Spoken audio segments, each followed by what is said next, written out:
My next question to you is: so since you went that route, does that mean you're gonna talk about South Dakota? You gonna watch South Dakota too? I might, but it depends on what's playing against them on TV at the time. I don't know what time that game is. I'm pretty sure it's Texas, Ohio State. I could be wrong though. Well, got to watch Texas Ohio State. Is that the big Oh noon yeah, game? oh yeah, yeah. And then speaking of that, news of the week. I don't know if how in the media you are, how into social media or any type of media. So the Ohio State Buckeyes have banned Dave Portnoy from attending anywhere, like in the game, where their stage is at, anything. He can't. They're not allowing him to be in there, and they're just getting Ohio State's just getting ripped to shreds for it. Well, why aren't they allowing him? Do you know who Dave Portnoy is? I know the name, but I can't place who it is right now. So I'm sorry, everybody. He's a huge Michigan homer. Think about Pat McAfee on steroid. Well, I shouldn't say steroids, but like with some evil juju. I mean, I like the guy. He doesn't bother me one bit. I don't have an issue with him. What's the matter having homers? I mean, seriously. He gets a little over the top. He gets crazy. He drops F-bombs, which I'm cool with. I say fuck sometimes too. Not all the time. This could be there could be kids listening or watching, But no, he just some of his takes on his Twitter and his social media accounts are just a little outlandish. But other than that, I just personally that just makes you look soft. And I have no issue with Ohio State to an extent. I mean, when they play us and when they get all cocky and stuff, then I have a problem. But other than that, they don't bother me one bit. So, but that was news on that front. So I'm trying to think. Oh, and this is Lee Corso's last headgear game, which breaks my heart. Why did he come back for one more game, just so he could have a proper send-off? I don't know. What you should do, this is what I need to do too. I need to watch that 30 for 30 series on him where they go back and check out his life and stuff. I would like to watch that. It's supposed to be like a little over an hour, I think. Yeah. I actually record all 30 for 30, so it'd be easy for me to find. So I heard it's really good from all the feedback I've listened like online and stuff, and like Facebook and radio whatnot. But yeah, so that's another news. But hey, before we move on from Lee, whenever he puts on the mascot hat every time, or the helmet, or whatever he's putting on to show which team he's rooting for that week. How does that work? I mean, does he take it from the kid who's running around wearing it during the game, and then he gives it back to him for the game? They've got to have. So they got each other's germs in there. They've got to have. My guess is they have extras. Okay, that would be my guess. I'm gonna have to do some more research into that myself. That's been a question of mine for a long time too. But another question I have about him would be, I want to know what his record is for his headgear picks. I know that would be so cool. Do they cover that on the 30? Yeah. Yeah. Somebody does have to. There's like literally a stat for freaking everything in baseball. Somebody has to cover that at some point because shoot, you can make bets like when you gamble online and stuff. You can make bets for that. You can make with the whole engagement thing. I'm not going to go much into that because I'm already annoyed with it. Doesn't bother me, but I'm sick of hearing about it because it has nothing to do with football other than Travis Kelce. But so yeah, you can bet on anything. So I would like to see if there's a bet, and that could possibly tell us where he's at win wise. Mm-hmm. Don't know. That would be kind of curious. There's people that in years past are like, oh, well, if Kirk, if they all pick Iowa or they all pick this team, that they're going to lose. That's bad juju. Or if Lee does this headgear thing, they're going to lose. Or if Kirk picks something, they're going to lose. And just not my cup of tea. Honestly, maybe some of the fans out there watching right now could tell us, but I don't ever remember us when he's picked Iowa, us actually winning. 2000. Oh, wait, did he pick Iowa State the last time Iowa had a headgear moment? I think so. It was in Iowa State. I remember that, but I can't remember. So he probably picked Iowa State. He did pick us in 2006 against Ohio State, against Troy Smith at the time. And I do remember I was actually in the crowd. I was way in the back because we kind of showed up late, but we did get to see that. That was pretty cool. Do you have any Lee Corso memories? I actually don't. I'm going to be honest. That's okay. I just watched him, faithfully all the time, but then I started watching less and less of the ESPN guys, right? And started watching more and more of the BTN guys on their pregame show. I am a traditionalist. Game day is my beast. I can't. I've tried to watch Big Noon, like when they've come to Iowa. I've tried to watch that. Mm-hmm. And I've tried to watch the Big Ten when, like, I usually do all that stuff when I know they're in Iowa, and it's just not. For whatever reason, Game Day will always top any of those shows. Now, unless Game Day gets all wacky as soon as he leaves and gets worse than it is now, which it is what it is, man. I still watch. Do you think they'll have like another Lee Corso type person doing that, or do you think that segment's gone now? I think Pat McAfee's trying to be that, but I don't think he's going to ever get that. So yeah. No, I just because ESPN doesn't get to do any Big Ten games anymore. I mean, they're allowed to do bowl games, and I think some games away if Iowa or any Big Ten team is away from home playing a non-conference game. Yeah, they can do those. So I just kind of like ESPN. You're getting old. You're getting tired. Of the same guys. Yeah. So, right. But because we are Big Ten guys, and I just like to watch what the Big Ten guys are doing and some of the Fox guys are doing. Yeah. I don't blame you. Like, and we have chances for a Big Noon kick this year, and we do have chances for a Game Day this year. We got, let's see, Penn State's possible, Oregon's possible. I'm trying to think of who else. I'm sure Iowa State is going to be something. Well, okay, that's 11 a.m. Central kickoff. Yeah, in Ames. That could be a Big Noon kickoff game because that's a Fox game. I believe Fox has got that game. Yep. Which is it's so funny because the way that they it's called Big Noon kickoff. Well, the noon goes off Eastern time instead of Big 11 or Big 10 or Yeah. I just hate that Big Noon kickoff thing. It's like that's when our special game of the week is going to be played. It used to be primetime games. Yeah, I want them to go back to primetime on that because I don't think Iowa's had a decent primetime game at home since the Big Noon kickoff because Iowa has. I mean, we had a night game at UCLA because it was normal time for them. Right. So I think here I have a solid prediction while we wait for our guests to show up. So I think Penn State's going to be a night game, and I think Oregon's going to be 11 because do you remember what happened last year? I'm listening. With Washington, do you remember what happened? Because we had 11 o'clock game and we ripped them. And and since you live in California, how hard it's 9 o'clock. Yeah, you're the same time as Washington was. So I got to tell you, I love 9 o'clock in the morning games here in California. Oh, I would too. I mean, you get the game done by noon. It's all done and said. You can go out about your day. Well. I see somebody down in our bottom corner. I think it's time we should bring our guest in. My man. All right, howdy. Hey, how are we doing, up, folks? buddy? Let's go. How's it going there, guy? It's good. It's good. Man, if you get rid of this right here, you got Hayden Fry already covered up.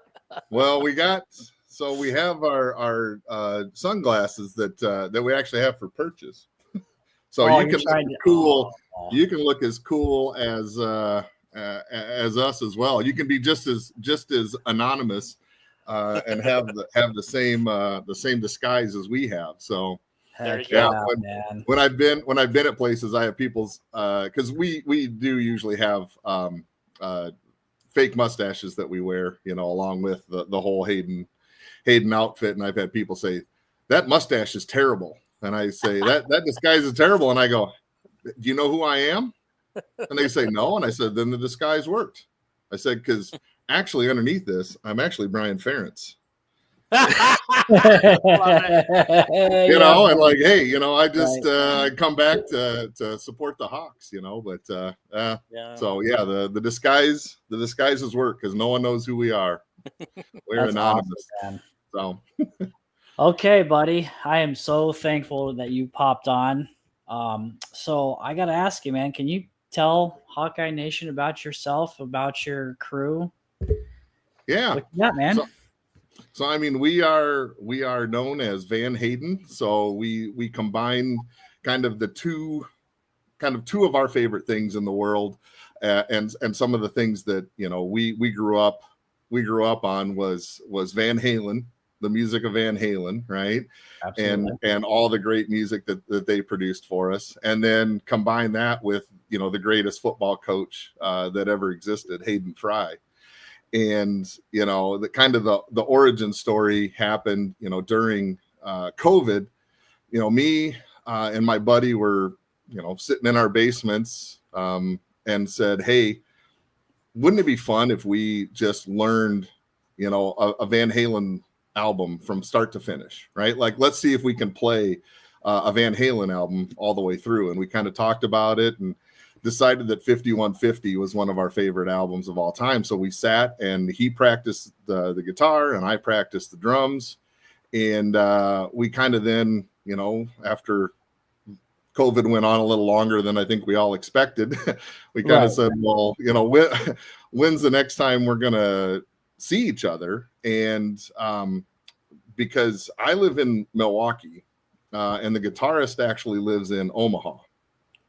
And so it's not like we're sitting next to each other while we're learning these things, but we kind of said the next time we see each other is going to be in at an Iowa tailgate. And so we just started talking and we said, wouldn't it be hilarious if we don't tell any of our friends we're doing this and we just jump out of something and we just start playing Van Halen.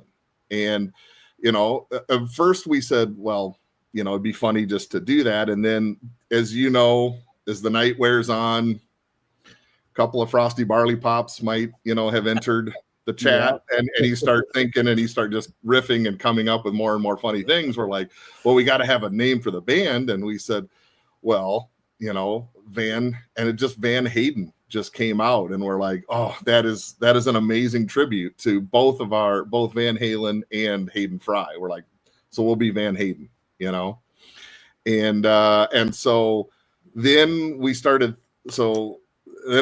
thinking, okay, well, we're gonna need a bassist, and my brother plays the bass. He lives in Chicago, so we're like, okay, so now we have a bassist. Now we have bass guitar and drums, and then we're like, well, we need a singer, and so we talked to a few folks, and then we found this guy who is actually my college roommate's little brother. So he's a little younger than us, in much better shape, and actually can do like the David Lee Roth jumps and kicks, and he's just really energetic. And so we said, let's get our buddy Robbie here to be our Hayden Lee Roth. I'm Alex Van Hayden. My brother was the bassist, was Michael Van Hayden, and then we had our Eddie, and then we got our Hayden Lee Roth to come into the group, and then we just kept saying, like, what are we going to jump out of, right? So I own a truck, and we're like, well, we could have a truck pulling a trailer with my drum set on it, and amps, and we're like, well, that's going to be kind of a pain in the butt. How are we going to make this work? And then I happened to be driving past. We're from Northeast Iowa, so we're all from a town called West Union in Northeast Iowa. So North Fayette was our high school. But so I was driving back, and I drove through a town called Claremont, and they had an ambulance for sale. And it was for very inexpensive. And so I thought to myself, well, that's got power. It's got a ton of room where we could all be in it and jump out of it. And it's got all the kind of the stuff that we need, right, to make this work. And so we ended up purchasing an ambulance, and that's when kind of things started to get a little real. That's when the wives got involved a little bit and said, okay, this is a dumb idea, but now you're starting to spend actual money on this joke just for your friends, right? Because we've been tailgating with the same group of people since we were in elementary school, right? Like the first game I went to was in the 1982 Nebraska game, where we beat Nebraska. I think it was 82. And I would have been like 6-7 years old or something like that. And we won, and we did, I was hooked. I mean, like I'm a Hawkeye fan for life. And we had this tailgate with our group, and we've been tailgating with them then since, I'm 50 years old now. So 40 years. I assume you were tailgating with your parents at 6 years old. Oh, yes. Yes, obviously. I mean, it's our, And, but we have now, so me and my brother actually ended up going to the University of Iowa, graduated from there. I'm a pharmacist. My brother's a electrical engineer. Eddie worked at the University of Iowa. And then, like I said, the singer's my roommate's little brother. So we all have Iowa connections. And then we needed a keyboardist. So we recruited my niece, which is, my brother's daughter. I only have one brother. So recruited her to play the keytar.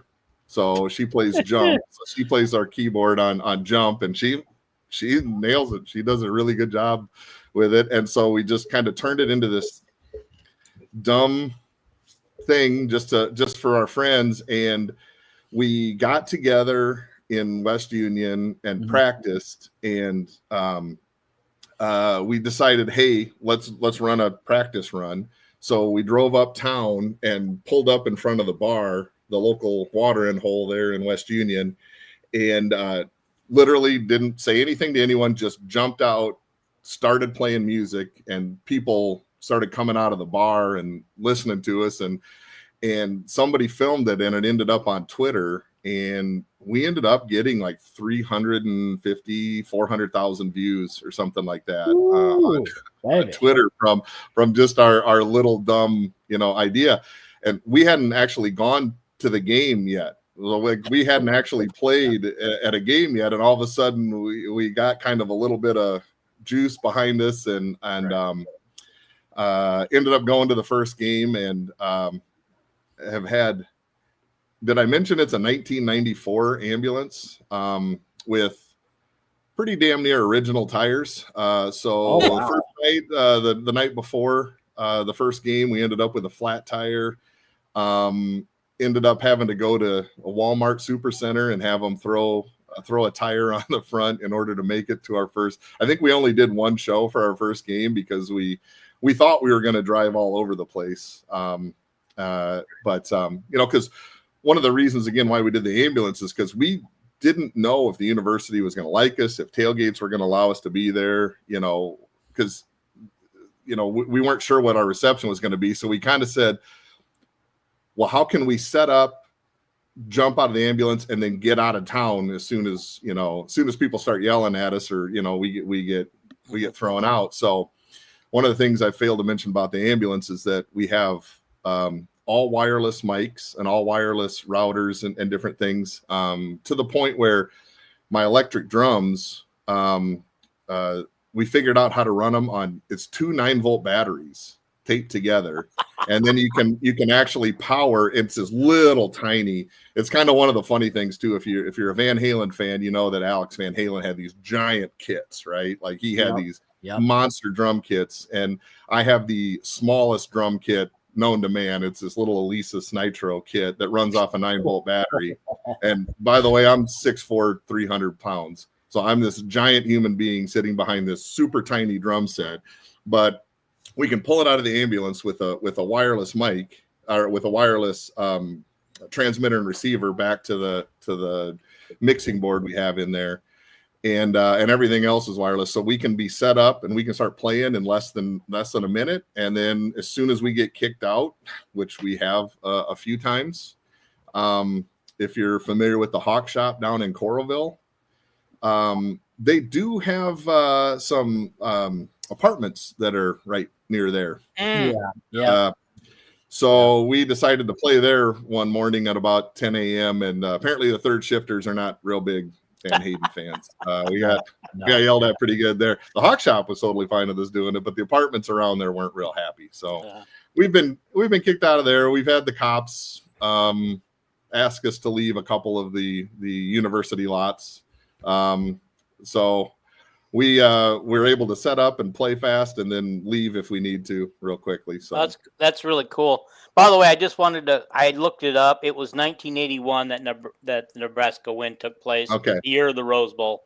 Yeah, exactly. It was the year of the Rose Bowl. So I mean, it was just, Owen Gill, who was the quarterback that year? It was basketball player's dad. Yeah, Bohannon.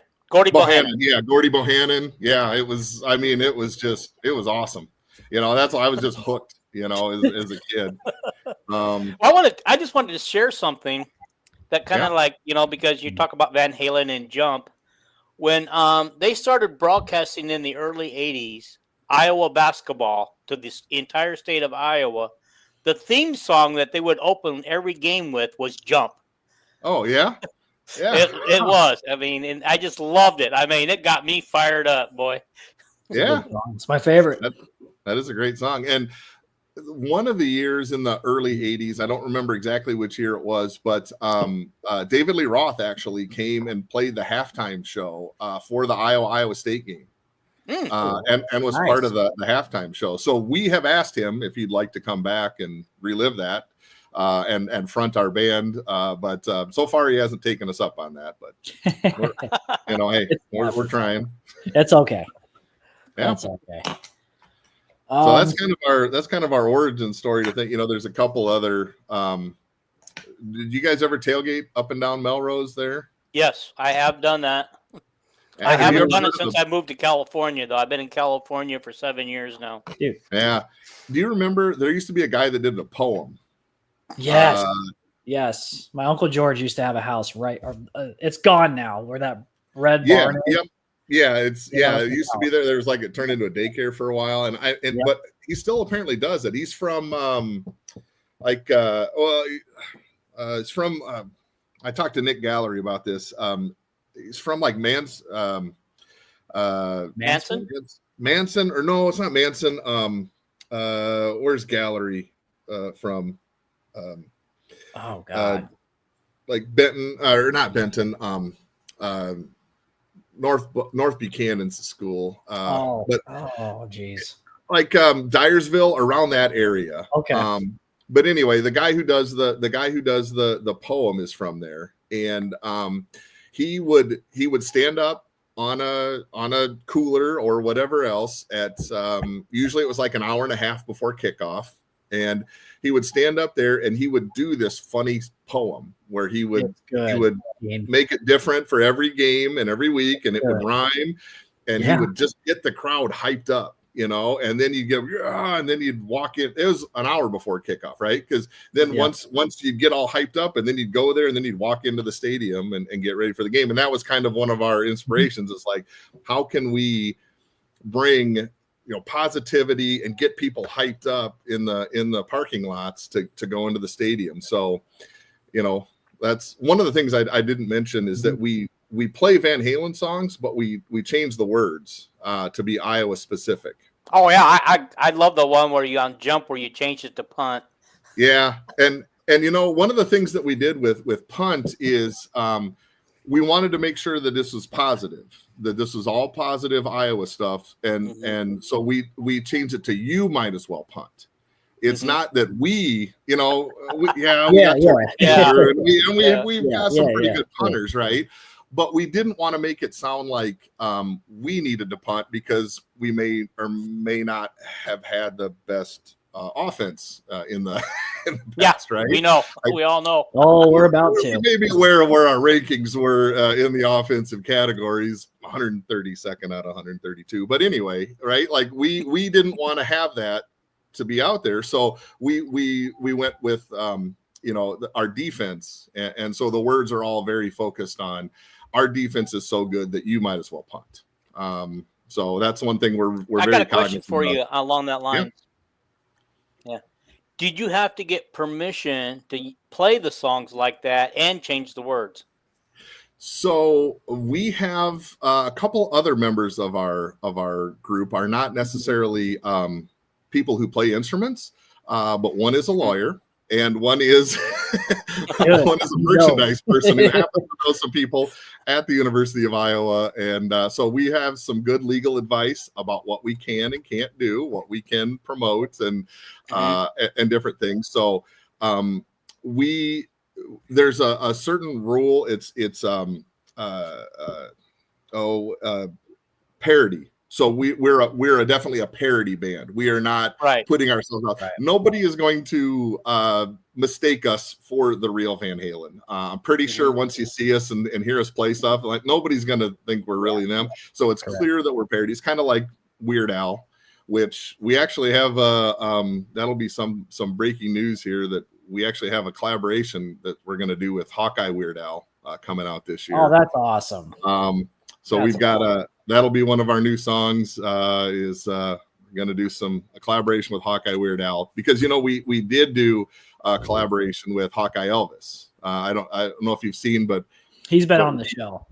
Oh, he's been on the show. Yeah, he's a great guy. I mean, he's so good, and he saw us actually at the first game, not as Hawkeye Elvis. He just happened to be tailgating next to the place where our tailgate happens, and he came over and saw us, and he was like, "I love this, man. This is great. This is right up my alley." And so we said, "Well, hey, do you want to do a song together?"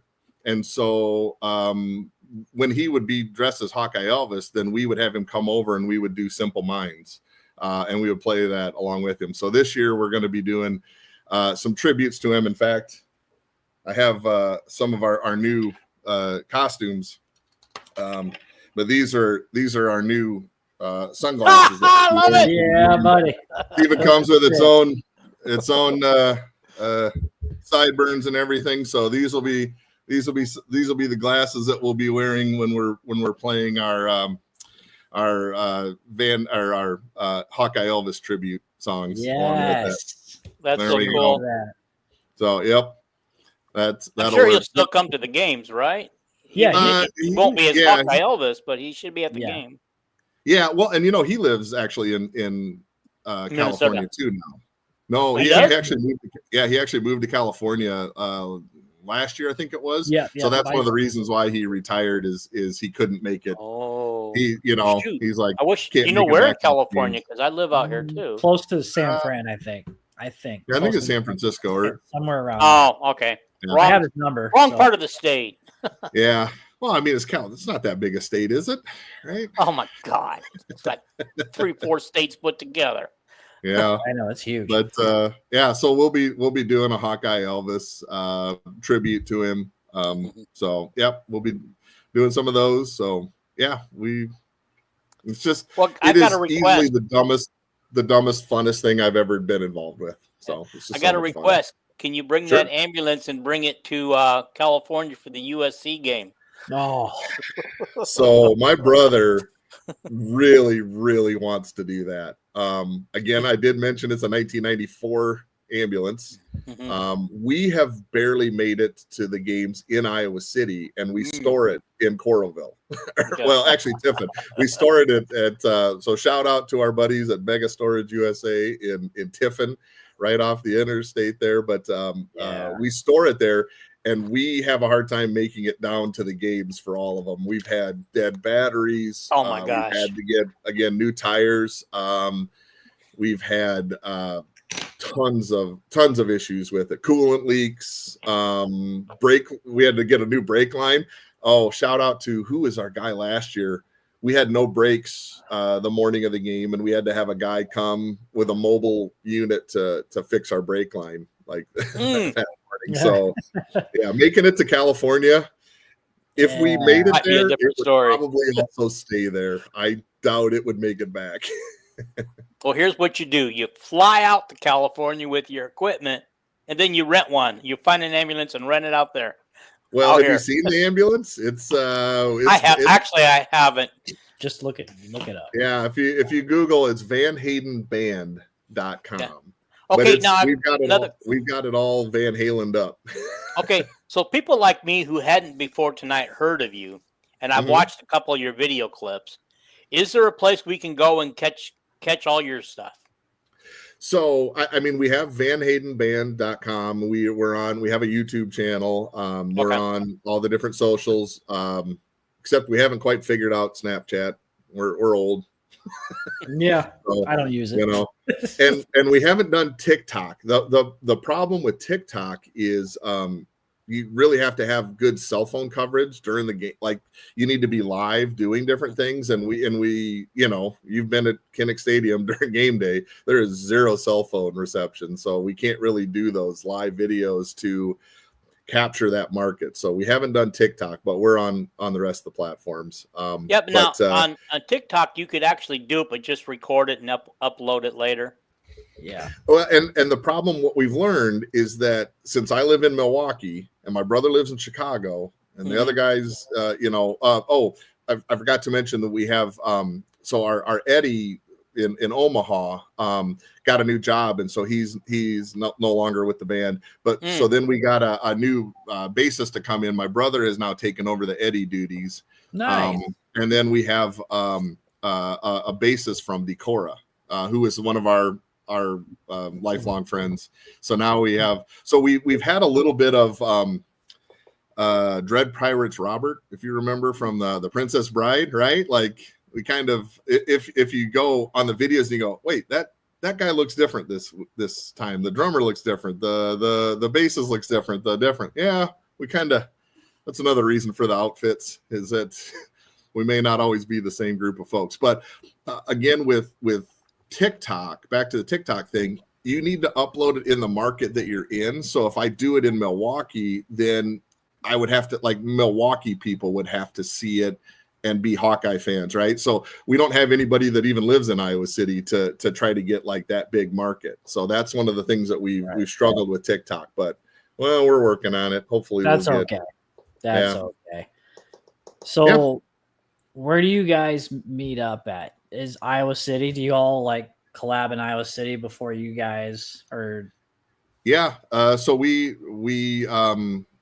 don't get a chance to practice a ton, right? Because we're all over the United States. So we try to get together a couple times a year and work out some new songs and get practiced up. But these 5 o'clock games are awesome because we then show up about 10 in the morning and get practice, get a chance to run through the songs a few times, practice up, and then play them. But then we then head home during right after the games and stuff. So we really kind of get together in Iowa City when we have a chance, or back actually in West Union. We grew up on a farm and we got a big barn, so we go and practice there when we're home. So and that works good with our bassist from Decorah. So you guys, what's your goal, like, stops wise? What do you guys like to hit on a weekly basis when you're there? Yeah, so we try to get so the Wedge is at right across the street from Melrose it used to be Melrose Market. What is it now? Stella's? I think so. Stella's right on the corner of Gulfview and Melrose. There's like kind of a triangle lot. It's called the Wedge lot. Okay. Yeah, that's where we've been tailgating. Yeah, that's where we've been tailgating our whole lives, and so that's since about 2000, a little after 2000, we've been tailgating in that same spot. So, that's our main goal, is to show up there and make our friends laugh. Then we've had people say, "Oh, come to this lot, come to this one," and so we try to hit, if it's a later game, like 5:00 game, we'll try to hit 5 or 6 different tailgates before the game. If it's an 11:00 game, that's pretty early to get up and get people going. So, we try to, we'll maybe make it 2 or 3 games or 2 or 3 tailgates before that one. But we've had some really cool people reach out, and like one of the things for the first game, we're actually playing a guy who's been tailgating. This will be his 102nd year their family has been tailgating at the University of Iowa. So we played the 100th anniversary, but this will be 102 years that this family's been tailgating in this certain spot. So we're going to go play that one for the first game. The guys at the Swarm and the Fry Bus, if you're familiar with those guys, they've been great to us, and we have an open invitation kind of to just show up at that tailgate whenever we can. So that's been that. Those two we're going to hit this weekend, and then a lot of times we literally just drive up and down the street, and if we see a place that's big enough that we have that has enough room for us to pull in, and there's a bunch of people around, then we'll pull up and go, "Hey, you guys want a concert?" And the answer is usually, "What?" And then 5 minutes dressed like Hayden Fry, jump out of an ambulance, set up in a minute, and start playing. Instead of the song Panama, we changed it to the words Iowa. So we start doing the Panama song, and then they start going Iowa, and and we do that, and then we've kind of figured out our exit. We drive down this road called Melrose Court, which it actually lets us get out of the Melrose chaos and down and out back down to Benton Street. So we stop along that road a lot of times, and we'll hit a couple of parties. Again, we just kind of, if we see a bunch of people there, then we try to hit them. So we have a lot of people invite us to come to their places, but it's really, Brandon has for sure. We'd love to hit the Hawks to Go and the trailer part over there, but again, that's one of those it's hard to pull in and out and hard to leave, right? Because we got to have enough room for the ambulance, we got to have enough room for the doors open, and for us to set up our equipment and play. And there's usually a lot of people trying to go to the shot trailer, So for sure. But quick question, are you guys gonna, so that we were talking about this before, that was it that open field across the street from 120? Do you guys go there a lot? Didn't you say that, correct? Yeah, that's what I call the wedge. Again, that's the one that we try to hit that almost every week. And so that's something else too. We got to have a couple new songs when we do that one, so they don't get too old. But that's fine. The guys like to sing along with us, and that's where Elvis then tailgates right next to that one as well. And so he likes to meet us there. So one final question before we get you out of here, and we'll do our Albany. You can stay with Albany and do our predictions and stuff if you want. It's up to you, man. But sure. Lyric wise, do you guys do full songs, or do you kind of shorten them down a little bit because you have so many places you got to go? What do you? Yeah, what we have found is our shtick works pretty good for about 3 songs, and then people kind of go, "Okay, we got it." And then they want to go back to their tailgating, right? Okay, that was funny, but thanks a lot. And they're like, okay, we're good. So we've kind of got, our three big songs are Panama, Jump, which is Punt, and then Ain't Talking About Love, which ends up at the end of it. It goes, hey, hey, hey. And we switch that to Let's Go Hawks. And that's a good one.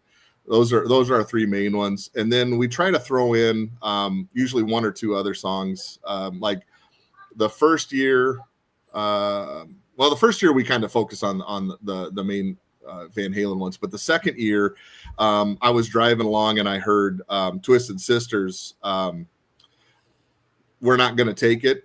No, we're not going to take it. We're not going to take it anymore, right? And so I was sitting there and I was thinking to myself, it wasn't a fair catch. It was not a fair catch. We all know. I'm like, I love it. We're doing that one. So that year we did it. It wasn't a fair catch. That's awesome. And then we kind of shortened that down, and we also did. They have Twisted Sister has another song called "I Want to Rock," dun, dun, dun, and we switched that to "I Want to Hawk," dun, dun, dun, and we kind of did a little Twisted Sister medley.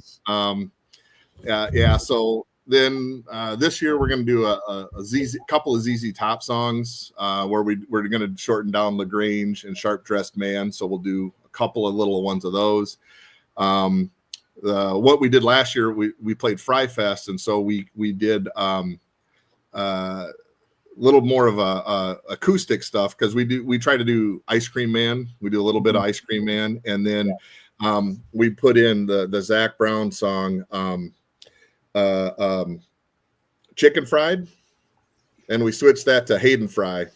Warm beer on a Friday night, white pants that fit just right, and my aviators on. So that was our Hayden Fry song. I love it. So, and this year the big song we're going to do is AC/DC's Money Talks. So I'm not sure if you remember that song. It was off of the Thunderstruck album, but it's Money Talks, and it's about people who may prostitute themselves out for money.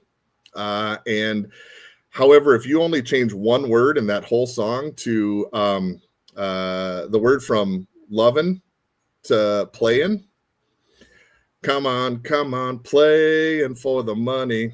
Come on, listen to the Money Talks. It is an NIL song all the way through. It's all about NIL, and we're like, this is an anthem to NIL, and it's may or may not be very similar to what those guys are doing to what the ladies were doing that they sing about. They're just there for the money, man. That is awesome. That's all it is anymore. So that's our song for this year's our NIL focus song. So yeah, that's awesome. Hey, Dino, you got any questions you'd like to ask before we? I just have one more. Just one more. Okay. Do you guys go into the game itself? And if you do, are you guys got a place to park so you can get to the game and get in and out of the game? So normally at least one of us doesn't go in, and we take the ambulance back and put it away. And sometimes we cut out a little early, so that we can make it to the game.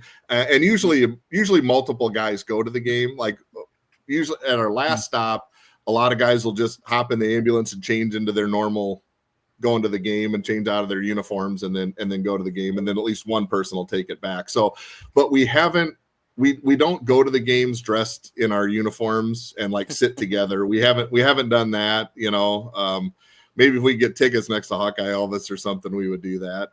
But no, so somebody usually doesn't go to the game. So yeah. Got it. All right. Yeah. So you sticking around then? Yeah, I mean, I can do a prediction. We'll talk some football. I can talk some football for sure. So Dean's going to be the Albany guy because he got a little bit of ones and twos. But first, we have to do our part, pay some bills. Yep. Typical podcast. So we will be right back.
Okay, welcome back, ladies and gentlemen. We are now going to finally be talking some Iowa Hawkeye football.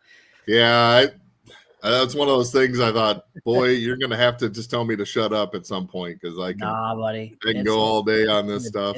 It's good, brother. Dean, I'm going to let you take this over. So before I give it to you, last night on your show, Dean, you talked with Roger from Albany, who is the play-by-play guy for the Greyhounds, correct? That's their name? Greyhounds? Great Danes. Great Danes. Yes. This fighting Scooby-Doos. I love it. All right, Dino, let's see what you got. Tell us about Albany for those that have no clue, including me, about this team. All right. Well, okay. So we did talk to the play-by-play guy, and I didn't get a lot of information out of him, except that he was a little perplexed. Their coach that was supposed to be the head coach this year took off and went to work for Penn State. Franklin came calling and wouldn't let up, so they lost their head coach to Penn State. And that coach, he had played for Penn State years ago in a championship game, a national title game. I think he said 1982 or 1992 or something like that. All right. I believe that would say, listen to the money talk right there. Yeah. Well, yeah. I mean, if you're coaching at FCS level school, Albany, and Franklin wants you to come and coach with him at Penn State, where are you going? You can't blame the guy. So they are being it's an interim coach that they got this year, and he kept the entire coaching staff. So Kirk Ferentz at his press conference said that he expects to keep the same scheme that this team has always done, and that's because every one of those coaches was there last year, and so they didn't change anything. They did name a starting quarterback. His name is Jack Shields. He's 6'1", 200 pounds. And he transferred in from another school in 2023. Is he a freshman? That's my. Did he say no? No, okay, he's actually played at. Let me see if I can find this for you. That's okay. I was 6'1", 200 pounds in 6th grade.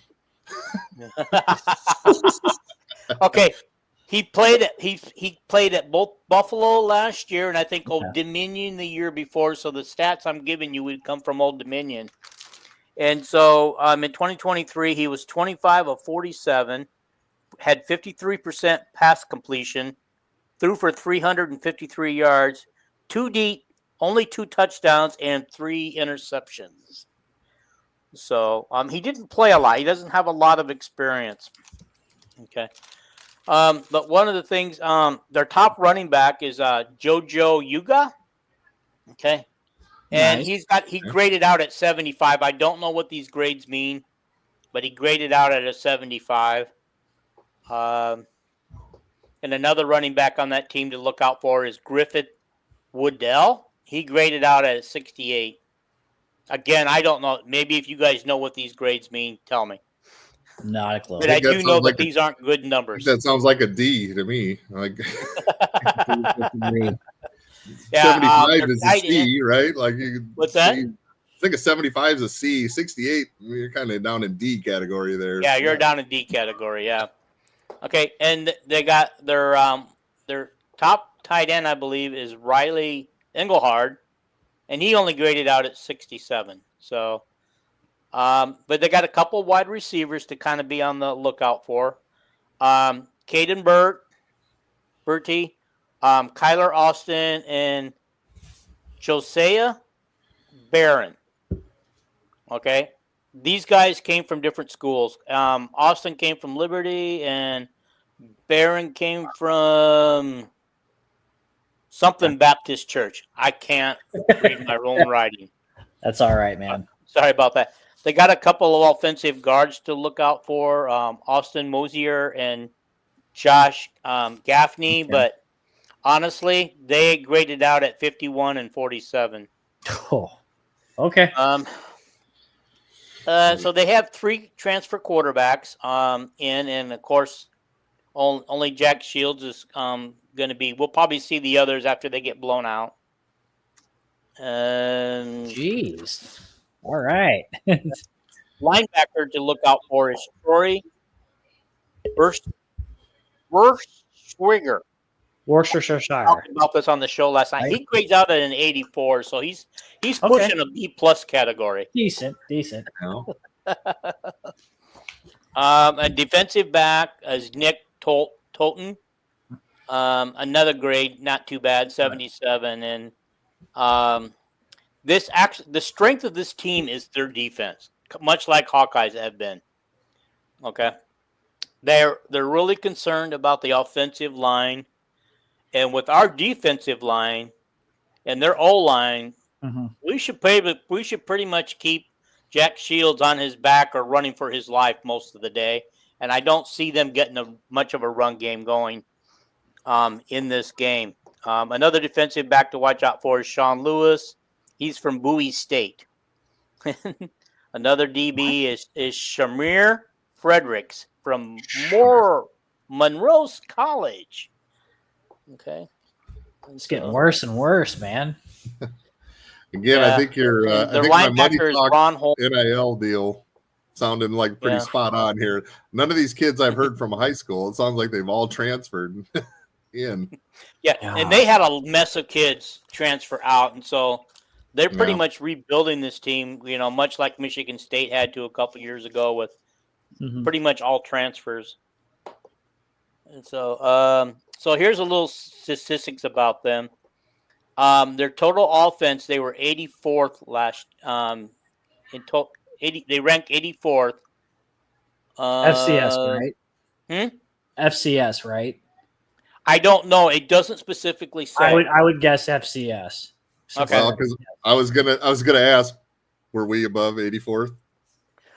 We were this time. All right, there we go. I know we weren't here before that. Well, here's why.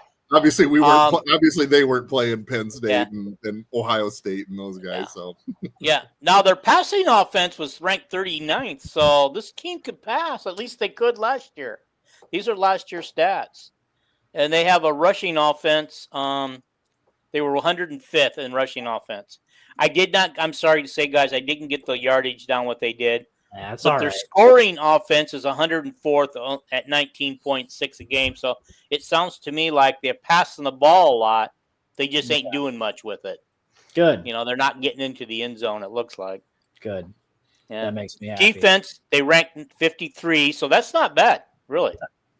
Their rush defense is 77. They hold teams to 161 yards. Passing yards, they were 32nd, holding teams to 192 yards passing. Okay. Scoring defense was 28, 77, holding teams to 28 points a game. Okay, now this is not too bad. Third down percentage, they were 68th at 38%. Fourth down percent was 103, but they were at 41%. So they were actually converting more of their fourth downs than they were their third downs. Punting, they ranked 39th, and they averaged 38 yards a thing. Red zone offense, 123.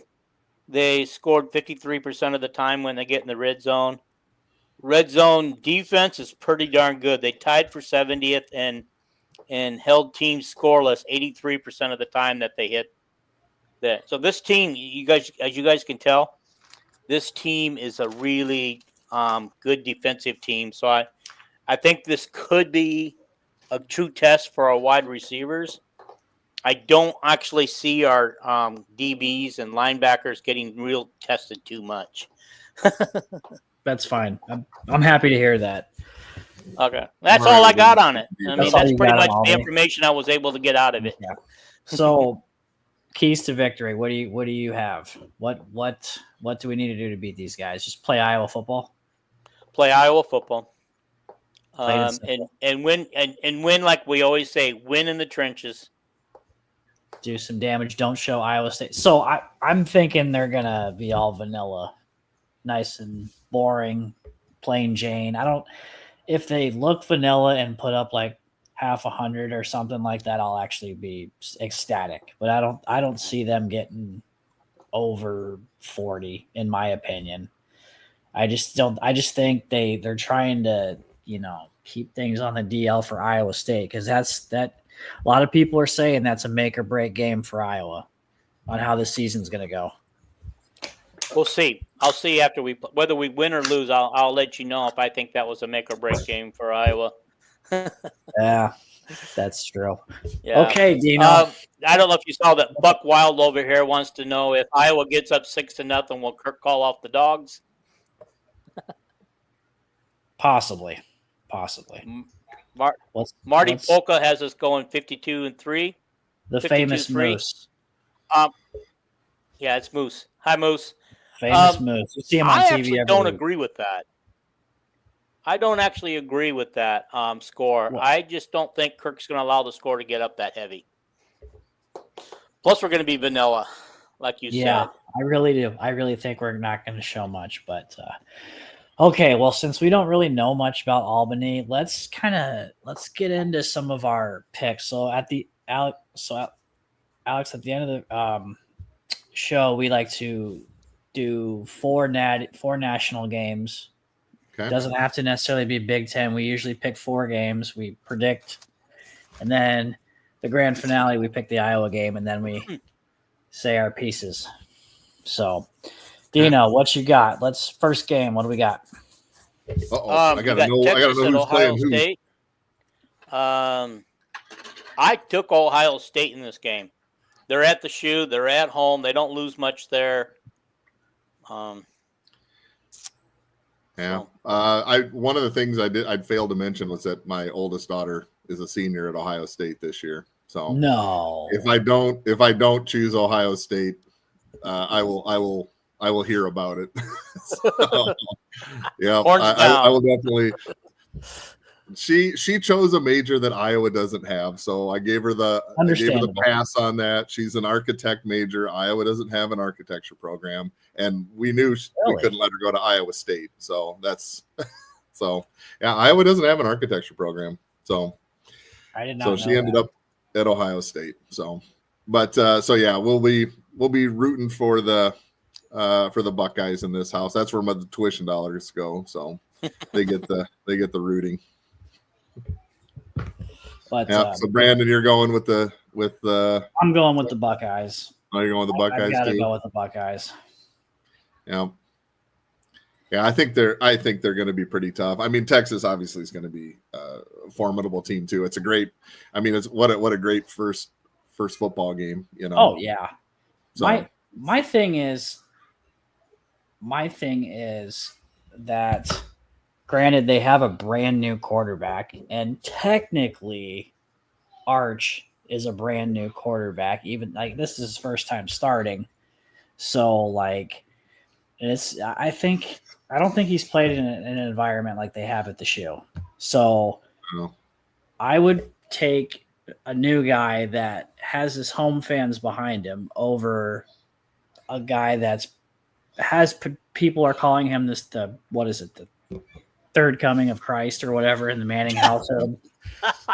Yeah. I think that's what it's going. Like, I think that's what is going. By the way, the fourth coming's in high school right now. Oh, is it? I think it's Peyton or Eli's son is the next one in line, and he's in high school. Oh, that's all right. Okay, what you got next, buddy? Notre Dame at Miami. I'll wait on this one. I'll let you guys pick your picks. I will.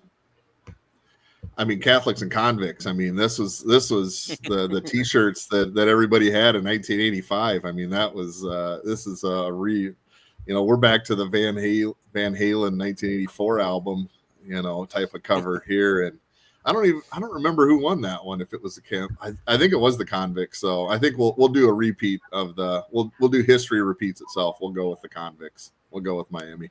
Cool.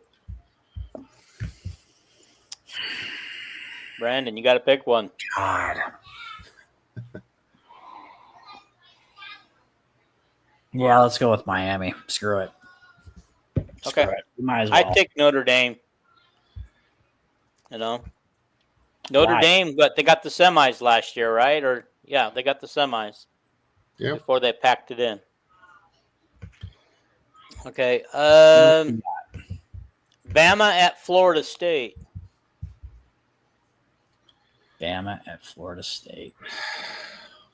Well, this seems obvious, but yeah, it could be a big turnaround for Florida State. I mean, nothing would make me happier than to watch a certain offensive tackle eat it. But yeah, I'm with you on that one. I don't think it's going to happen. So, I think we'll have to go with Bama on this.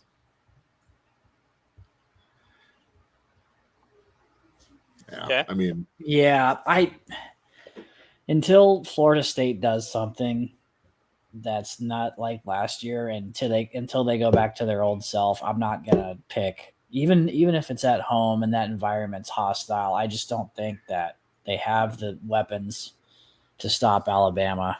I mean, Alabama's still Alabama. They're not the juggernauts that they were with Saban, but I mean, they're still going to get recruits for a while, and I'm pretty sure Saban's guys are still there. So until all of his guys clear and, DeBoer turns into some schmuck and they fall off the face of the earth, which I'm hoping happens, I got to go with I would be very happy if that happened, but I don't think he can.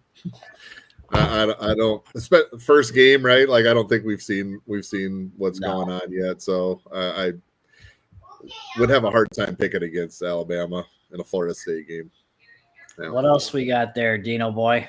Colorado at Georgia Tech. Or no, Georgia Tech at Colorado. I wrote that down wrong. Can I go first? I think this game's going to be a lot better than people think. I really do. I personally, granted, you had a Heisman Trophy winner and then you had Shedeur. I think they're going to be a lot better than they were last year. And I'm saying that is because Deion doesn't have to babysit. He's got a team that are not his kids, not his cousins, nephews, whatever. He can coach kids that aren't his. And I think that's going to be a big help. And I think you could go look up their schedule. It's not that bad. It's not like the end all be all. I mean, Kansas State looked vulnerable as hell. I actually picked Kansas State to win stupidly, but they even have Iowa State at home. The teams that they play at home compared to away, it's definitely, they can definitely look good. And I think they would win their bowl game this year. So I'm actually going to go with Colorado over Georgia Tech. How about you, Mr. Van Hayden? Yeah, I mean, say what you will about Showtime, but he is fun to watch. Like it is fun. Whether or not he can, like you said, I don't know if he can coach his way out of a wet paper sack yet because we really haven't seen. He just hasn't had his players there. Now he said he's up to the third year and he doesn't have. Is it his third year or fourth year? I think this is his third year. This is his third year, right? Like, yeah. So you kind of, have gotten his guys a little more in place. So I agree with Brandon. I think that they'll probably have a good year this year. But yeah, I'm also taking Colorado more because it's addition by subtraction with his boys gone. Yeah, I'm just saying, honestly, man. I think those guys held that team back a little bit. I'm just saying, dude, I really think I do too. All right. For this last game, we can either do the Iowa game or do the LSU Clemson game. It's up to you, Brandon. LSU Clemson. We're going to do it. Okay. This is a tough one. Good luck. I took Clemson. Did you? Yeah. Well, trying to find a quarter. I don't have one. I don't have agree a quarter with you around here, but I literally think it's just a quarter. I don't know. It's in I'll go with if Livy Dunn gets to go to the game and watch that cutie, well, maybe I'll go for her. But we'll do LSU then. Right? Yeah. She'll bring her boyfriend, and those two LSU alumni are pretty. He's a pretty damn good pitcher too. He's fun to watch. So we'll go with the LSU guys. Okay. I don't know. Dude, I don't know. I'd have to go sit in a corner and hide and think and come back in 10 minutes.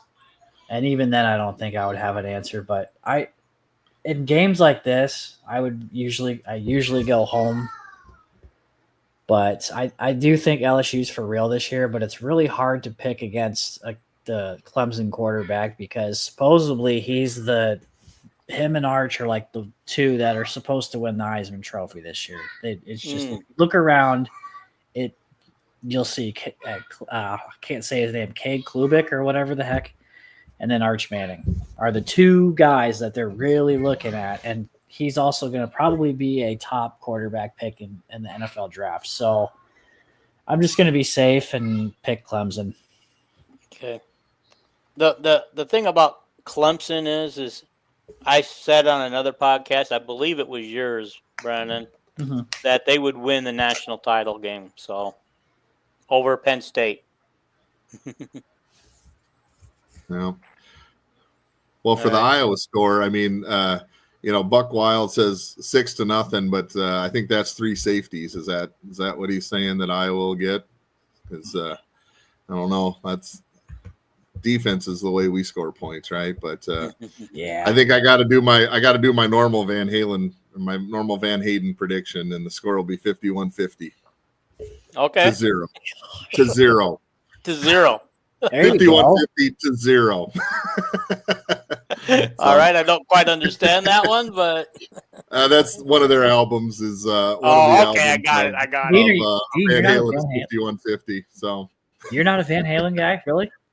I don't know a lot of Van Halen stuff. Most of the stuff that I'm familiar with was on the radio, like Jump and that kind of stuff. Yeah. I'm more familiar with the radio that was Van stuff. Hagar. Yeah, that was the Van Hagar era stuff. Was 51-50. So there's a lot of fans who followed the David Lee Roth things. But yeah. Buck Wild says Brian Kelly is the James Franklin of the SEC. LSU isn't winning this big game. I believe that. I believe that. Yeah. I don't think he's wrong there. All righty. So you pretty much, we're all picking Iowa, I presume. Now you guys get to pick scores. You picked yours. I'm picking 38-3. I think it's going to be something like that. Something crazy, wild. I think it doesn't sound like Albany is going to be able to really do much, and I think it'll be like luckily there's not an offensive coordinator that will get accused of trying to save their job this year, but I think it'll be a pretty easy win, and if not, it'll be we'll learn about some new receiver that no one's ever heard about before that has a breakout game, like seems to happen to Iowa more often than we'd like to have happen, but we'll make another Alan Lazard or somebody like that. How often? How do you guys remember Seth Anderson? He scored Iowa's first touchdown of the season that year. Pretty much haven't heard anything out of him for the next 2 years, and so hopefully this year he stays healthy.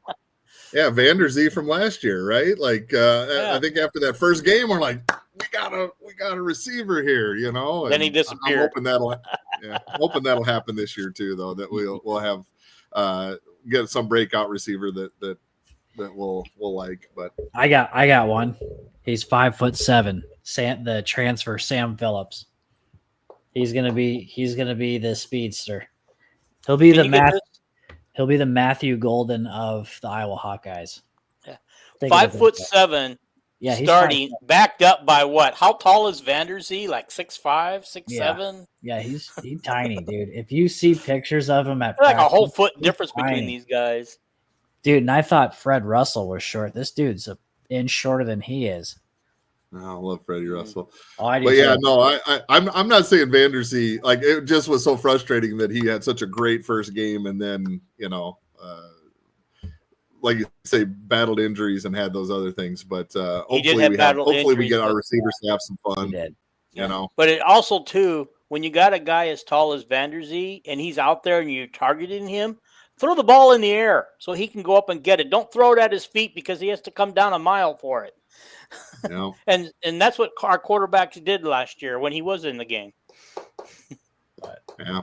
Well, hopefully we'll see how this new one does. I mean, I've heard nothing but good things about him, so looking forward to seeing him out on the field and doing some good stuff. Yeah. Right. Brandon, you give us a score yet? 40-0.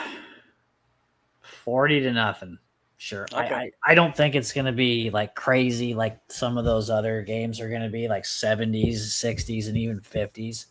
That's too high. I don't, like I said, man, I don't think we're going to get too crazy this weekend. I mean, I would like to see Grano. I keep wanting to call him Gronk. I don't know why. I call him Gronk. Maybe that's where you got it from. Well, I don't know. It's just the name's too similar to that stupid internet but thing. He's retired. But he's retired. Well, that and that new internet thing that everybody talks about, or Grok or whatever. But no, I think the AI thing. Yes. Oh, okay. Yeah. Oh, okay. I get those mixed up all the time. So I'm an old guy, guys. I'm about 20 years older than both of you, so I don't. We know. Well, you say it all the time, so this is coming from your mouth, not mine. You always tell us you're old, and I say I'm old too, but I'm obviously younger than both of you guys. So. But all right, buddy.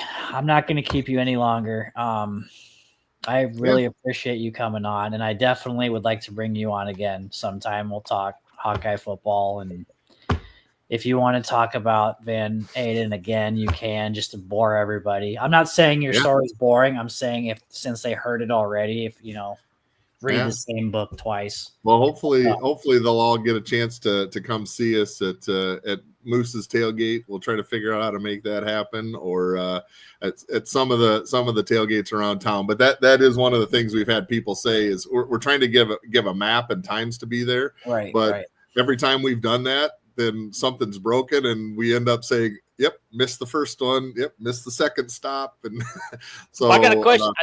One question for you I should have thought of before. You haven't driven that thing in probably 9 months. So is it all ready to go? Did you send somebody down to the storage to make sure it was roadworthy? we did. We had a practice a couple weeks ago and made sure everything works. We got a new mechanic that's in Tiffin there. Oh God, what's his? I'm drawing a blank on his name right now, but he's been fixing her up. We actually did Stanhope days. One of our merch guy and our PR guy is from Stanhope, if anyone knows where that is, but that's in the middle of nowhere. And we drove it there and drove it through the parade. So we know it's roadworthy. We're good. Yeah. So I think that's Stanhope, if I'm not mistaken. I think it's just down the road from Hubbard and Radcliffe and trying to think of the other towns in that line. It's just north. Jewel is near there. Yeah, that's it. I was thinking Jewel, and then the town after Jewel, and then after that, I think it's Stanhope. Yeah, and then Fort Dodge is in the little north of there. Webster City is near there.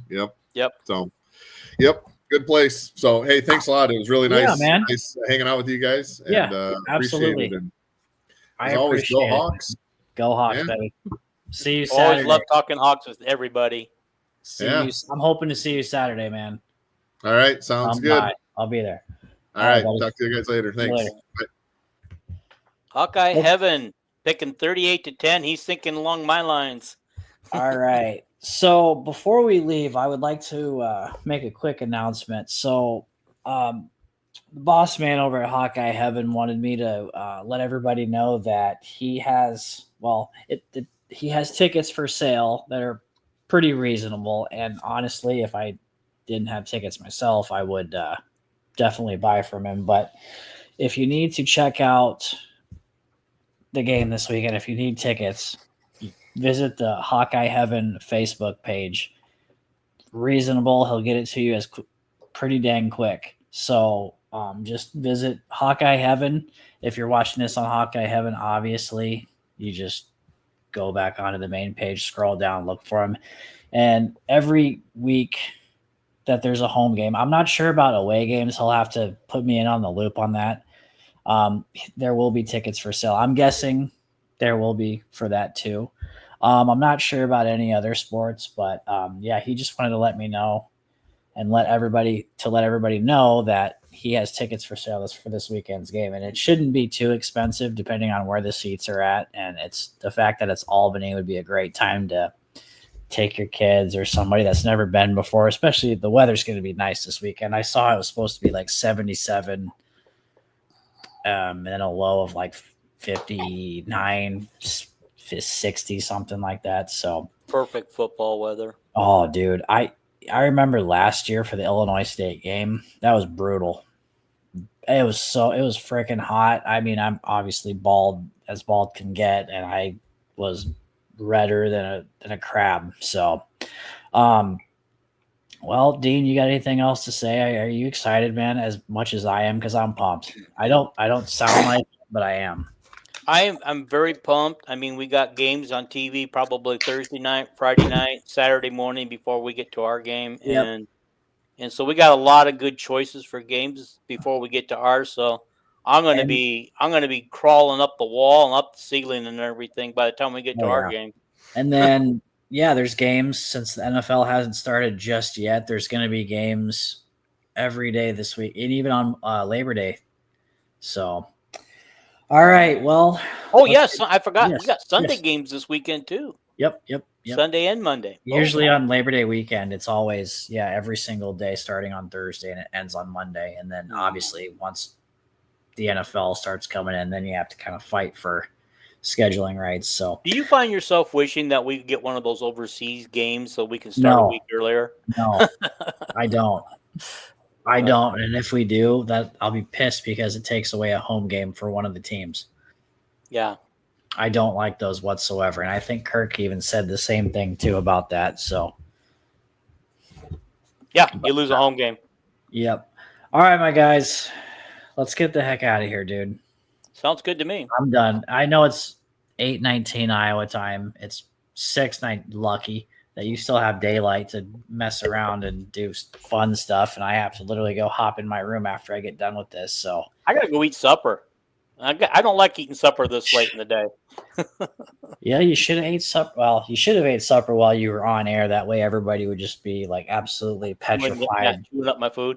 I did that once, and I got some nasty comments.